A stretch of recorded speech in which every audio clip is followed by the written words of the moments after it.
Well, we got the lineup changes, much to the chagrin of Rockets fans everywhere. No Kevin Porter Jr. in this game against the OKC Thunder. So Stephen Silas opting for a starting lineup of Eric Gordon, Jalen Green, Jae'Sean Tate, Christian Wood, and Danuel House Jr. Oh, man. The decisions made in this game, in this 12-point loss to the Thunder, are baffling. What is going on with this Rockets organization? Is Stephen Silas on the hot seat?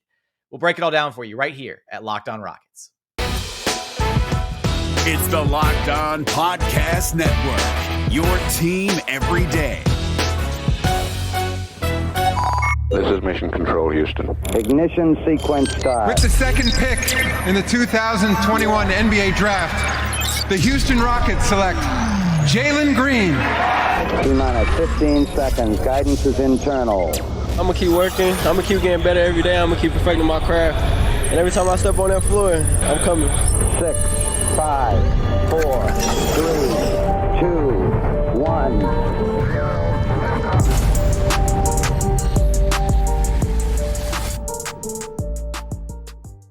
What's up, and welcome to another episode of Locked On Rockets, the best and only daily podcast covering your Houston Rockets. As always, I'm your host, Jackson Gatlin, native Houstonian and co-host of Locked On NBA Thursdays. Be sure to follow along on Twitter at JT Gatlin, as well as at Locked On Rockets. And, oh man, this Rockets team. So much to talk about from this loss against the Thunder. But first, today's episode is brought to you by McDonald's, proudly serving communities since 1965. McDonald's has always been more than just a place to get tasty, affordable food. It's an unofficial community center. A big thank you to our friends at McDonald's for always being there. I'm loving it. You know what I'm not loving, though, is this Rockets basketball team. The decisions being made, what is happening with them, all of the above. Going into tonight, we were expecting changes to the lineup and didn't get the changes we were expecting. Starting lineup, Stephen Silas going in favor of Eric Gordon, Jalen Green, Jae'Sean Tate, Christian Wood, and Danuel House Jr. as the fifth starter. No KPJ in this game. Daniel Theis getting moved to the bench in favor of Danuel House Jr. And why? What has Danuel House Jr. done this season to warrant being given the starting nod in this Rockets lineup? Makes absolutely zero sense to me. Not only that, Danuel House Jr. being plugged into the starting lineup and then Daniel Theis coming off the bench meant that Alperen Sengun had almost all of his minutes squeezed, played just 5 minutes in this game, was a DNP coach's decision in the second half of this basketball game. And when asked why Alperen Sengun only played 5 minutes, Stephen Silas said, Theis was playing too good. He was really playing well, especially on the defensive end, helping on drives. It's unfortunate I wasn't able to get LP back in the game. So here's the problem with this. Silas isn't wrong. Theis had a good game. But what does it matter if you're not going to get the win anyways? Like, this Rockets team needs direction because frankly, at this point, I don't know what this season is supposed to be. Coming in, I thought it was going to be very clear that the goal was going to be the development and the growth of the young players on this Rockets roster. But then when you hear things like that, like, oh, Theis was playing really well, so I couldn't get LP back out there. LP deserves to get 20 to 25 minutes a night at minimum. He's your 16th overall pick. He needs development time on the floor, just like Jalen Green needs to be on the floor. Just like, hey, Josh Christopher should be getting reps too. If he's not, go send him to the G League with Usman Garuba, because there's no reason that those guys shouldn't be getting featured and shouldn't be getting NBA level minutes because they're already not winning games. Rockets fans would not be nearly as upset with this team right now and this 13-game losing streak if it was because the rookies were out there logging 20 to 30 plus minutes a night. But instead, you've got veterans out there logging heavy minutes. You've got Daniel Theis logging minutes. You've got Danuel House Jr. logging minutes. You've got Eric Gordon logging 39 minutes in a 12-point loss against the Thunder. It doesn't make sense. I don't know what the direction is for this team. I don't know if there's like a directive from upper management to like showcase some of the vets. I truly don't know what's going on with this team. And I'm not completely out on Stephen Silas quite just yet. I'm not all the way there, but I'm coming very, very close. The fact that it took 15 games to realize that the spacing was abysmal with Daniel Theis in the starting lineup, and that it was causing issues for the Rockets' supposed backcourt of the future in Kevin Porter Jr. and Jalen Green. Those guys were struggling. The offense looked stuck in the mud all the time until Alperen Sengun would check into the game. And guess what? Instead of rewarding Alperen Sengun, who has been one of the most impactful players this season for the Rockets on both ends of the floor, making right reads, solid plays defensively, holding his own on that end of the court, as well as being a playmaking hub offensively, an engine to create offense for this Rockets team that stagnates so easily on offense at times, he walks away with just 5 minutes played. That to me is unacceptable. And the excuse of Daniel Theis was playing too well, not good enough. Because look, you still didn't get the win. And not only did you not get the win, Alperen Sengun didn't get valuable learning, experience by being out there playing on the court. I will say that it's unfortunate that the decision to play small and start Christian Wood at the 5 spot and start Danuel House Jr. It's unfortunate that those resulted in KJ Martin and Alperen Sengun's minutes being squeezed because KJ only got 12 minutes. Sengun got 5 minutes, but it was because other guys were getting minutes ahead of them, like Garrison Matthews logging 21 minutes, DJ Augustine logging 16 minutes he had, 15 minutes for DJ Augustine. Armani Brooks had 6 first half minutes. It's unfortunate because the spacing was better in this game for significant stretches. And thankfully, Jalen Green, who is, one of the positives from this game that we'll be able to talk about in the second segment, he found some success operating within space. And without KPJ out there being forced to be more of a playmaker, really kind of creating some solid opportunities for his teammates. Now, they weren't able to convert on all of them. The Rockets as a team shooting just 28.6% from behind the 3-point line. Christian Wood absolutely struggling. We're going to talk about his struggles this season and how that's also impacting things for this Rockets team. Christian Wood finished the night just 4 of 16 shooting, only 10 points, 0-4 from behind the arc, 2 of 6 at the free throw line, did have 14 rebounds, but looking utterly disinterested at points defensively. And his regression has been a big issue for this Rockets team. And hey, maybe Christian Wood and Daniel Theis would have looked like they would have meshed better throughout the first 15 games of the season if Christian Wood hadn't regressed so significantly. But that's what they're dealing with right now. And frankly, the decision to bench Daniel Theis to start the game, but then to revert back to that lineup to close the game because he was having an impact defensively, and then you still weren't able to crack 100 points against a rebuilding Thunder team, only 89 points posted. It doesn't make any sense to me. I'm entirely confused at the decisions being made by Stephen Silas, and I have to believe that he is on the hot seat moving forward because it looked like some of the decisions that were being made in this game were just, okay, what can I throw at the wall and what's going to stick and what's going to work because we need shooting. Okay, so we're going to run Garrison Matthews for 21 minutes off the bench. Okay, we're running Armani Brooks and DJ Augustine all at the same time on the floor. When that happened, I was like, okay, I'm almost out. Like, what is happening with this team? And then obviously Alperen Sengun's minutes getting squeezed, which shouldn't happen. He needs to be getting, at least 20 minutes a night in favor of Daniel Theis. Makes no sense. It's truly unacceptable. So I'm not completely out on Stephen Silas just yet, but I am almost to that point. So coming up, I do want to talk about Jalen Green because he's one of the lone positives that you can take away from this game. A couple other things as well. We'll get there after a quick message from our friends over at betonline.ag because BetOnline is back and better than ever. They've got a new web interface for the start of basketball season and more props, odds, and lines than ever before. BetOnline remains your number one spot for all the basketball and football action this season. So head over to their website and use promo code LOCKEDON for a 50% welcome bonus on your very first deposit. from basketball, football, NHL, boxing, UFC, even your favorite Vegas casino games. Don't wait to take advantage of all the amazing offers available for the 2021 season. BetOnline is the fastest and easiest way to bet on all of your favorite sports. BetOnline, where the game starts. And continuing on here at Locked On Rockets, your daily podcast home for everything Houston Rockets basketball.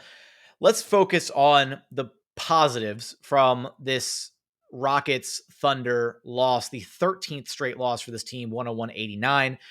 And the main positive, the main takeaway is Jalen Green, when actually given space to operate on the floor, looks pretty solid, right? Like, what a novelty, or not a novelty concept, but what a novel concept, having, driving lanes for your, cornerstone franchise, future cornerstone franchise guard, so that he can actually operate with space on the basketball floor.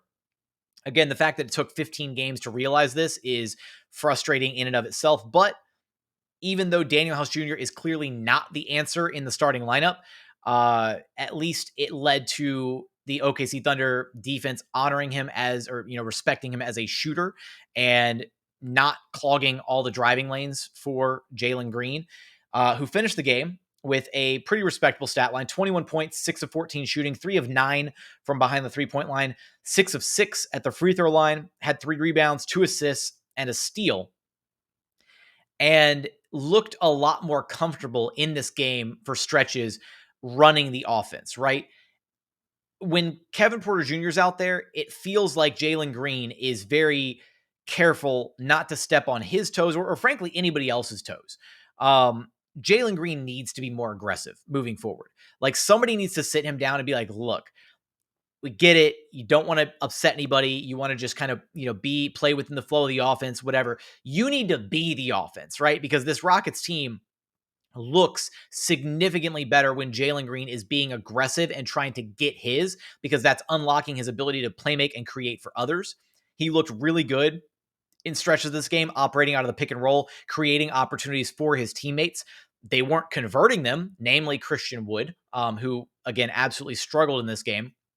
But when Jalen's being aggressive, when he's, attacking hard, when he's, taking the contact to the defender, generating those trips to the free throw line, his game looks really good, and he starts unlocking things.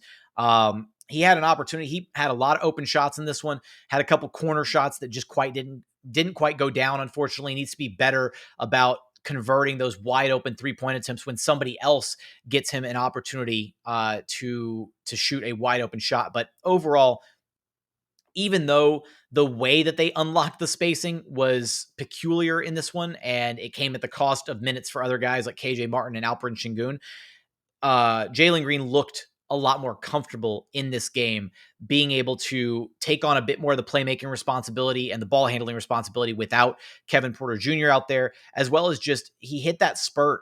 I believe it was the third quarter where he just looked so much more aggressive. It was either third quarter or early fourth quarter where he just absolutely started taking it to the Thunder defense, multiple drives, multiple times, multiple trips to the free throw line. And that's what we want to see out of Jalen Green, right? We want to see him be able to flourish, and he hasn't had the chance to flourish up to this point because the lineups have been highly questionable, because they have had such bad spacing. And it was a nice change of pace to actually see Jalen Green have a modicum of success again on the basketball floor. He had 21 points. He's now tied with Scotty Barnes for the most 20-plus point games as a rookie this season. They both have 4 of those games apiece. So hopefully we'll be able to see more of that moving forward from Jalen Green. Another guy, though, that I've got to spend a little bit of time talking about, because he continues to just be the one driving presence for this Rockets team, the one consistent factor for this Rockets team. Eric Gordon has been consistent. I will give him that, but it's Jae'Sean Tate. Jae'Sean Tate continues to impress. He had 16 points on 6 of 13 shooting, hit his only 3-point attempt, was 3 of 4 at the free throw line, had 8 rebounds, 2 assists, had a steal, just doing all the little things out there, right? Played some solid defense on SGA in this game.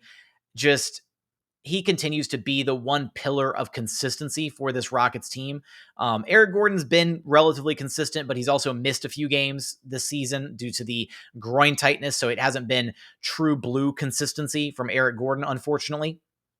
But I have to give Jae'Sean Tate his credit. He continues to be a really important part of this team moving forward. And again, he doesn't get like, he's not ever featured in the offense, right? He just kind of gets his off of putbacks and cuts, and like he gets hardworking, like blue collar buckets. That's what Jae'Sean Tate does for this Rockets team. And he has been so consistent. I was really hoping he would crack 20 points so that he could keep the 20-point plus streak alive for him.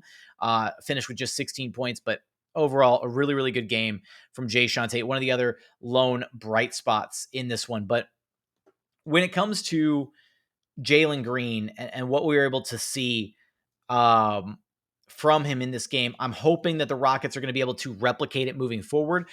And I'm still going to hold out a little bit of hope that Danuel House Jr. was only the nod in the starting lineup because KPJ wasn't available. I wouldn't be as opposed to a starting lineup of Kevin Porter Jr., Jalen Green, Eric Gordon, Jae'Sean Tate, and Christian Wood. If that's the small ball lineup that Stephen Silas wants to run, I'm a little bit more for it. That said, I don't have a lot of confidence that that wasn't the ultimate like goal. I feel like had KPJ been available, Stephen Silas might have just opted to still bring Eric Gordon off the bench, and that Danuel House Jr. may have actually been his calling card to replace Daniel Theis in the starting lineup. But that can't be the case moving forward. Danuel House Jr. has done nothing to warrant being in the starting lineup for this team, and it's stifling the development of the younger players on this roster. KJ Martin needs to be playing more than 12 minutes. He is such a terror in transition for this team. KJ Martin finished the game 6 points, 3 of 6 shooting, 3 rebounds, 1 assist, was shot 3 of 6 from the floor.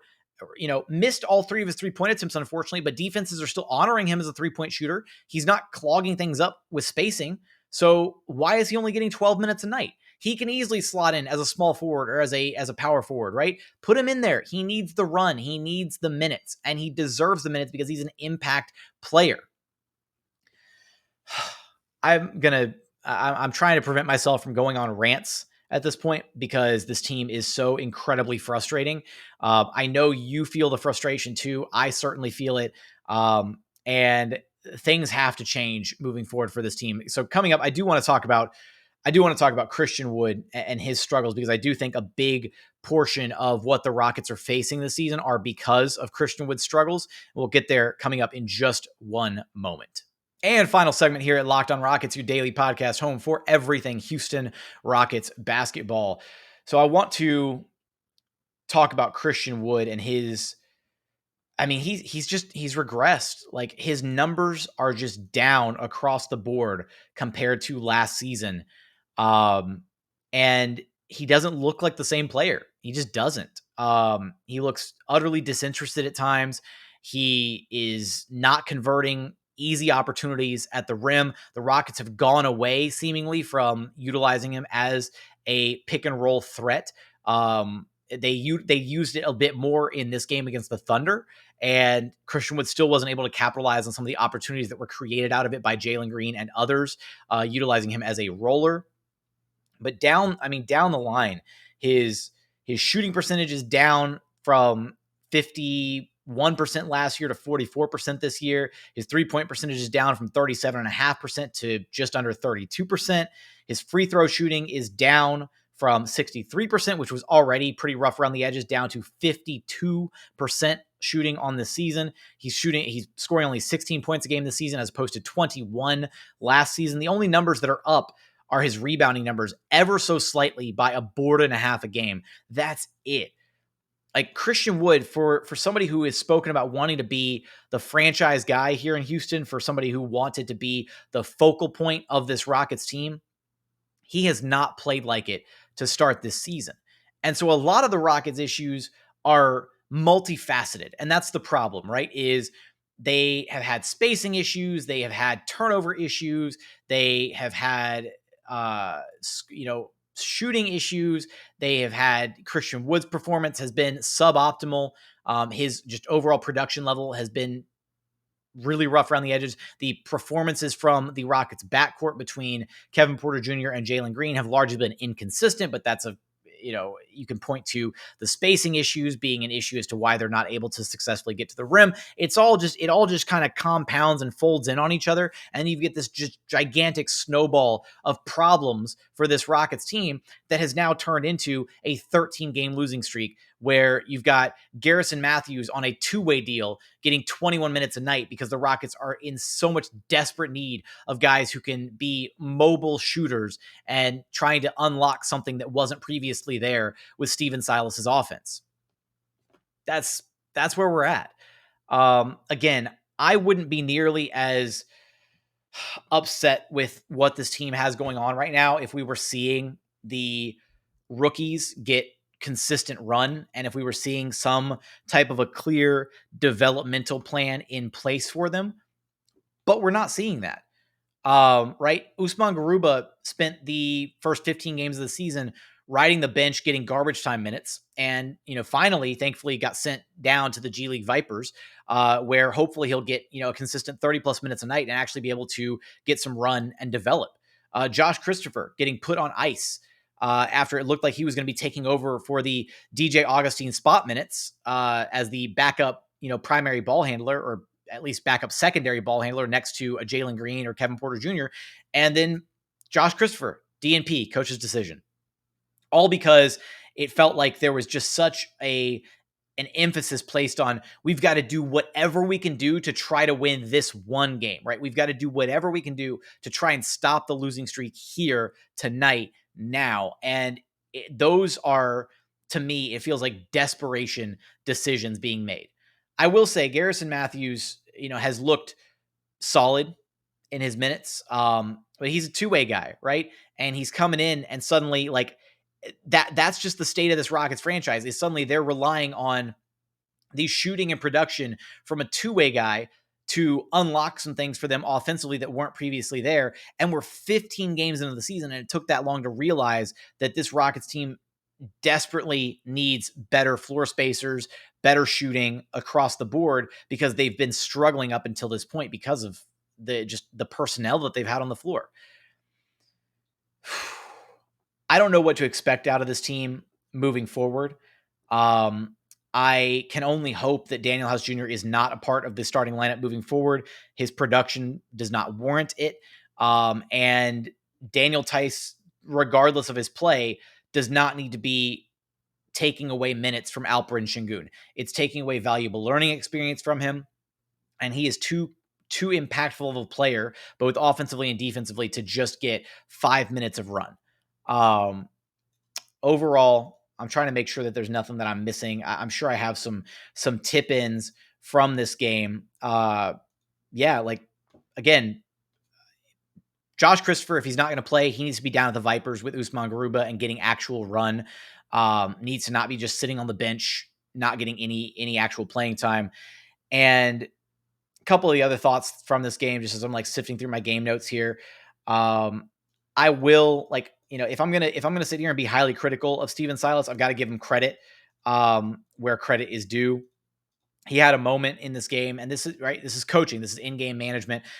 He had a moment in this game where the Thunder were running an after timeout play, and the Rockets switched to a zone and absolutely blew up that play. Completely disrupted everything that was going on, and led to the Thunder not being able to get the bucket that they wanted. You got to give credit to Stephen Silas for that. That's like those in-game little chess moves, coaching moves that he can make that you can point to and say, oh, that was a solid move by Stephen Silas. Great. But past that, I don't have much else to highlight in terms of quality from this Rockets game, because the rotations are a mess. The lineup choices are confusing, to say the least. The decision-making to not have Alperen Sengun play meaningful minutes in this game was ridiculous. And I don't have much else positive for Stephen Silas. I do want to say for Jalen Green, his defense in this game was, he was playing with a much renewed focus defensively. It felt like he was really, really trying on that end to, be as impactful as he could be. And, the highlight for me was early in the first quarter, the Thunder were running a 3-on-2 fast break, and I forget who the ball handler was for the Thunder, but he threw up a pass towards the rim, kind of trying to lob it up to the Thunder player cutting in from the wing. And Jalen Green just soared and intercepted the pass and bounced it off one of the Thunder players kind of back to himself, and then was able to then run the break in transition. So, seeing moments like that where he's reading the plays defensively, reacting, using his athleticism to break things up, that's a great sign from Jalen Green. Overall, a really solid outing from him. I just wish that we could say the same for the other, young focal points of this Rockets team. I wish that we could say that KJ Martin got significant run and looked good in this game, or that Alperen Sengun had another double-double to build off of his impressive performance against the Memphis Grizzlies. We don't get to do that because it felt like this team was doing it felt like Stephen Silas was just doing whatever he could do to scrape out a win. And that's not what the overall goal for this Rockets team should be this season. And they need to revisit what the identity of this team is and what the identity for this season is, because right now it's not clear to me. It's not clear to the fans. And I don't even know if it's clear to the players at this point. And that is a problem for this Rockets basketball team. So with that, that is the end of my ranting for this team. That's going to do it for today's episode. If you're sticking with this team, if you're sticking with this show throughout this losing streak, throughout all these struggles, I sincerely appreciate it.